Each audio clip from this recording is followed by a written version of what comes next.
Arsenal just suffered the most brutal Champions League exit in history after their own fans sabotaged them with an embarrassing pre-match display.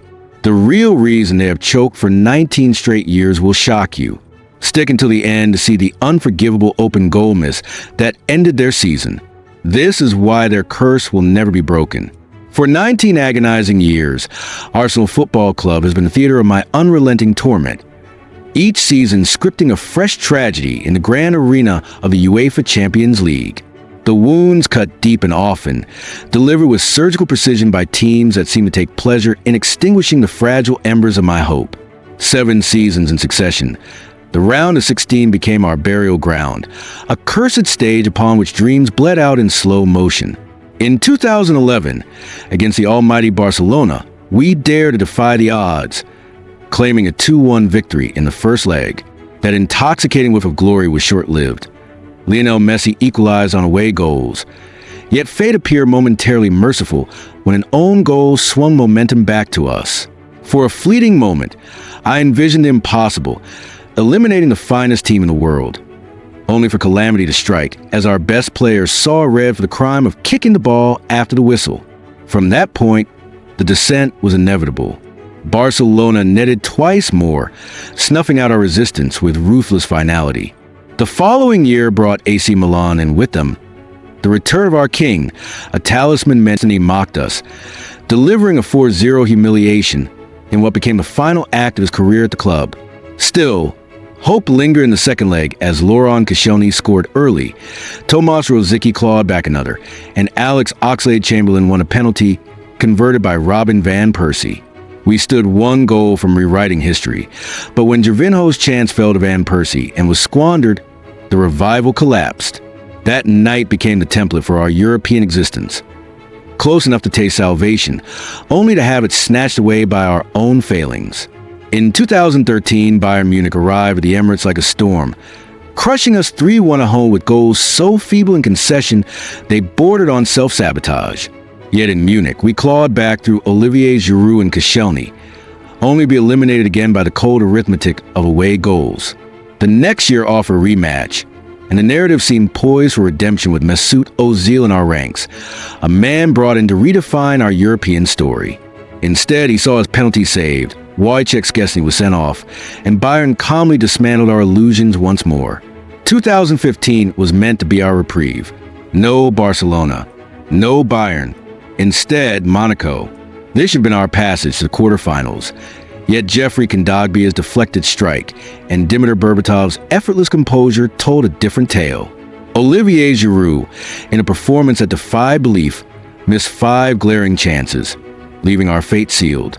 Even when we gave ourselves a lifeline, we gifted Monaco their cushion back. The return leg mirrored the tragedy of years past. A gallant but futile chase, eliminated again on away goals.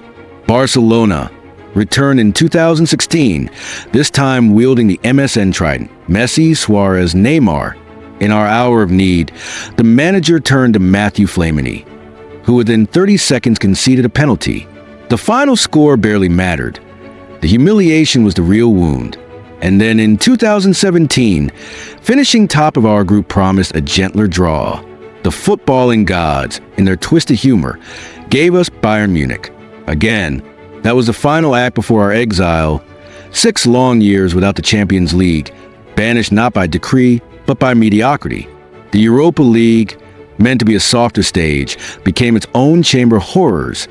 Defeats to Sporting, Villarreal, and Olympiacos, each a reminder that our curse was not bound to the elite level alone. Even here, we stumbled and fell. The anthem of that competition became a dirge, a soundtrack to our slow decay. Then came 2023, a return to the Champions League. We blazed through the group stage, finally breaking the round of 16 curse against Porto on penalties, only to meet Bayern Munich once more. Harry Kane stood on their side, a specter from domestic battles past. When Bukayo Saka scored early, belief surged. When Kane converted yet another penalty against us, the script wrote itself, and Leroy Sané's strike sealed our fate. This season began with the same intoxicating promise. Third in the league phase, a 7-goal demolition of PSV. This was Arsenal reborn. Then Real Madrid, the reigning kings, came to the Emirates. Declan Rice delivered 2 free kicks of breathtaking audacity. Mikel Merino added a third, and in Bernabeu was a statement to the continent. Arsenal had arrived. Paris Saint-Germain awaited in the semi-final. Serial bottlers of European football. It should have been the simplest path to a final in decades. Instead, we walked into the Emirates beneath the most pitiful excuse for a typho ever conceived, an emblem of unseriousness in our greatest moment. Ousmane Dembele scored within 4 minutes, and with it, the spirit bled out of our side. Gabriel Martinelli and Leandro Trossard missed sitters of such criminal waste they might never be forgiven. In Paris, we roared early, creating chance after chance, until Fabian Ruiz's thunderbolt gutted our momentum. VAR offered a cruel tease when Saka went down, hope surging before the referee revealed he was checking for a penalty to PSG. Gianluigi Donnarumma's save from Vitinha's spot kick meant nothing. Within minutes, Achraf Hakimi scored to extinguish even the faintest ember. 6 semi-final matches without a goal. That was our record, until Saka netted a consolation. I felt nothing. Even as the ball crossed the line, the years of betrayal had left me numb. 2 more goals would have forced extra time, yet I never believed for a second they would come. Watching our talisman miss an open goal from yards out was the perfect full stop to this endless sentence of suffering. Season after season, I've watched others lift silverware. Newcastle with the Carabao Cup, Liverpool with the Premier League, Chelsea destined for the Conference League, Manchester City inevitable in the FA Cup, Manchester United poised for the Europa League, and us, empty-handed. Even in seasons where we sat atop the Premier League table for 248 days, or where 89 points still weren't enough, we have beaten Real Madrid in the Champions League quarterfinal only to fall to Europe's greatest bottlers.